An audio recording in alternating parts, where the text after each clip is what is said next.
I need to get comfy. Right. God's sake, I've left the door open. I don't even know if it's recording. I'm stuck in quarantine because of Corona and I'm bored, so I'm making this YouTube video. So I went missing when I was younger in Wales. It's just something I would do, isn't it? We were on holiday in Wales. My dad is Welsh. So we were there to see my auntie Nora. So we were on holiday in Wales. So yeah, we were on holiday in Wales. Why do I keep saying that? You get it. We're on holiday in Wales. Shut up, Charlie. So, this place that we were at, I'm just going to paint the scene for you because it makes sense in the story. So, we have a beach along here. Yes?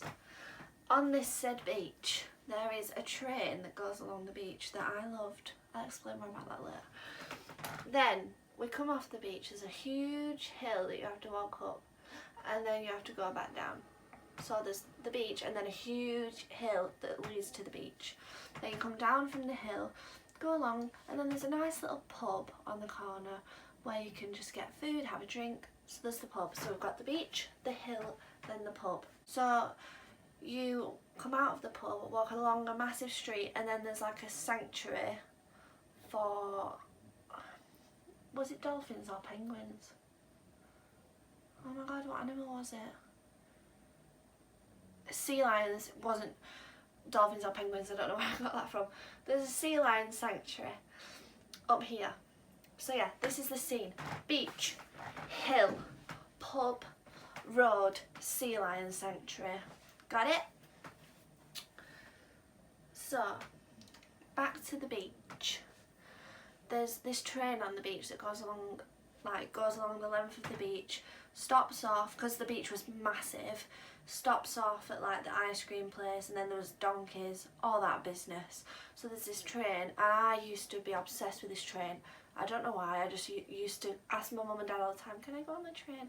Bearing in mind I was really young, so like you love stuff like that anyway, don't you, when you're young? So I'd get on this train so many times, and I was just obsessed with this train. So every time it came back, and it was free, so it won't cost my mum and dad any money or anything, I'd be getting on this train like every single time it came round. I was just obsessed.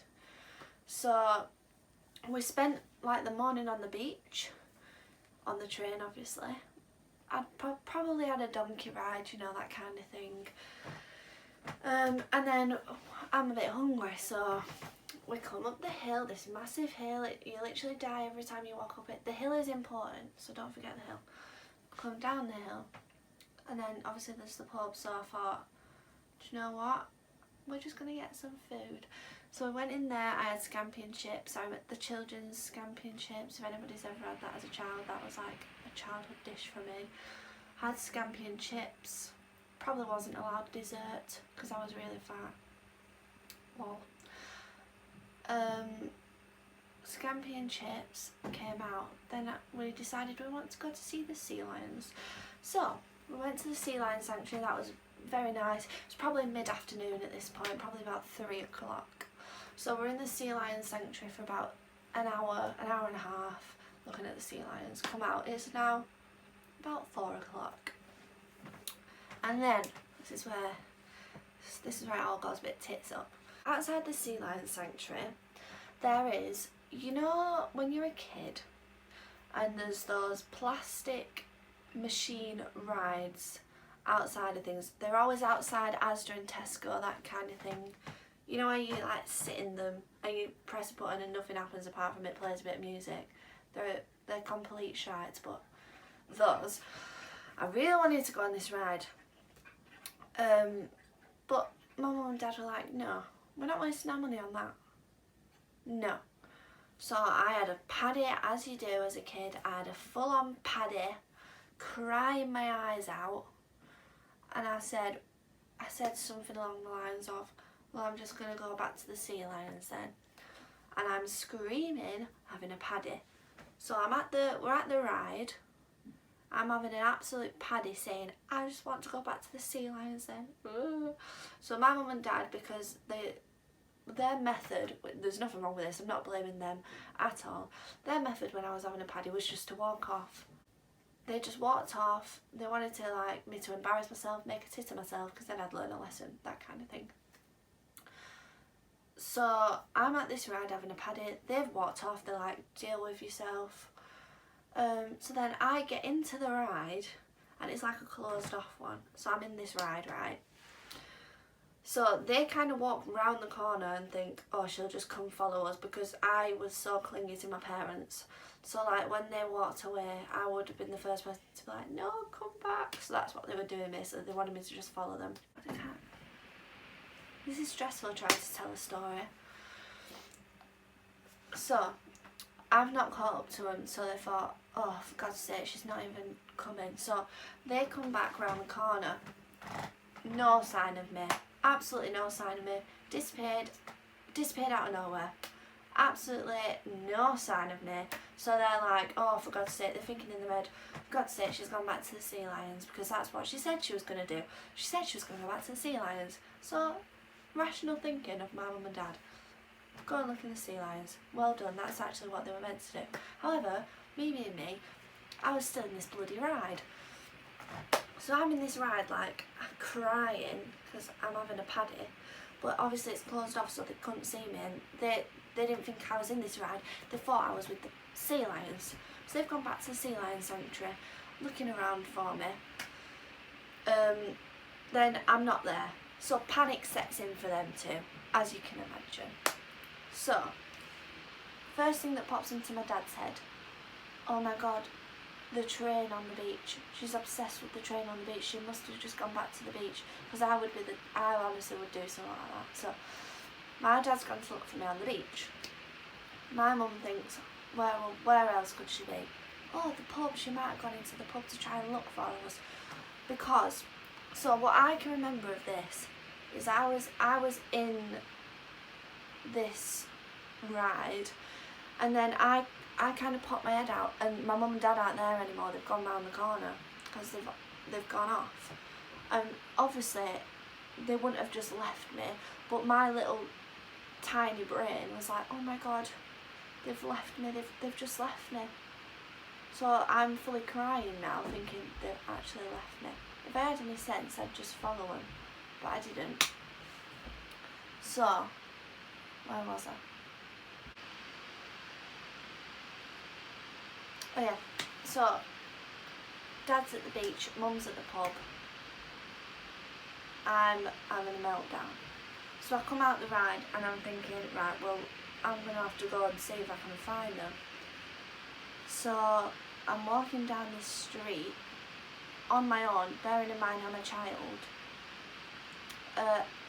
fully bawling my eyes out because I've lost my mum and dad.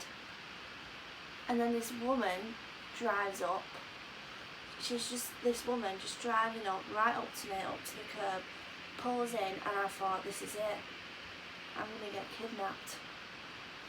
So little me is like, oh my God, I'm so scared. So this woman gets out the car. She comes up to me and she's like, are you alright? What's your name? She's like, where's your mum and dad? Because I'm fully crying. And now I'd be like, get away from me, you're a stranger. Obviously, back then I was a bit stupid, I didn't know not to talk to strangers. So I'm like, I've lost my mum and dad. Crying. And thank God for this woman, because she could have been anyone. She could have been a kidnapper. Anyone could have pulled up and grabbed me, because I was so naive and didn't know what I was doing. So thank God this woman was a genuine nice woman. I do not know what I would have done.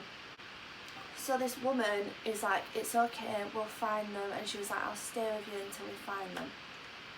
So she's like, where have you been today? So I say, we went to the pub for some lunch. So we go to look in the pub. And bearing in mind, my mum had just been in the pub to look for me. So we go into this pub, no sign of her mum. I literally look everywhere, no sign of her. So obviously I didn't know at the time, but my mum had just come out of the pub and gone up to the sea lion sanctuary. So we literally went like, if the pub's here, I was coming in, she was coming out, and we literally went like that, like we just missed each other. Because she then went to look at the sea lion sanctuary again. because she was like, oh, maybe we just missed her. I'm really sorry this is confusing, I'm really bad at telling stories. So, at this point, my mum's at the Sea Lion Sanctuary looking for me. I'm at the pub with this woman looking for my mum and dad. My dad's at the beach looking for me. And bless him, my dad's probably running up and down the beach. And it's hard to run on sand, but he's probably running up and down. So, no sign of him there. So then this woman's like, where else have you been today? So I said, the beach. So we walk up this massive hill and down. I feel so sorry for my dad because he had to run up and down that hill because he was panicking. So we get to the beach, and I didn't know this then obviously, but my dad's told me since that when he first got to the beach, the train had just gone. So he thought, oh my god, she could be on that, she's probably got on that train, because I was obsessed with the train. He was like, oh my god, she's got on the train. So he's following this train, going to where the train finishes. So he's running down the beach, bless him. And then when we get to the beach, me and this woman, I wish I could remember her name. I can't. So when me and this woman get to the beach, there's obviously no sign of him because he's gone to the other end, like with the train. And then he's obviously realised I'm not there, so he'll be like panicking like mad. So me and this woman are like looking for them everywhere, no sign of them. I'm really distraught now because obviously I can't see my mum and dad anywhere, and I think they've just left me. So yeah, I was so upset. So we're just walking back, and this woman's trying to reassure me. We're walking back up the hill, and she's trying to ask me like, where else have I been today? And I said, I've not been anywhere else. I've not been anywhere else. So we get back to the pub, and then this woman's like, let's just look in the pub one more time. Let's just check. Thank God she said that. So we go into this pub, and who's at the bar?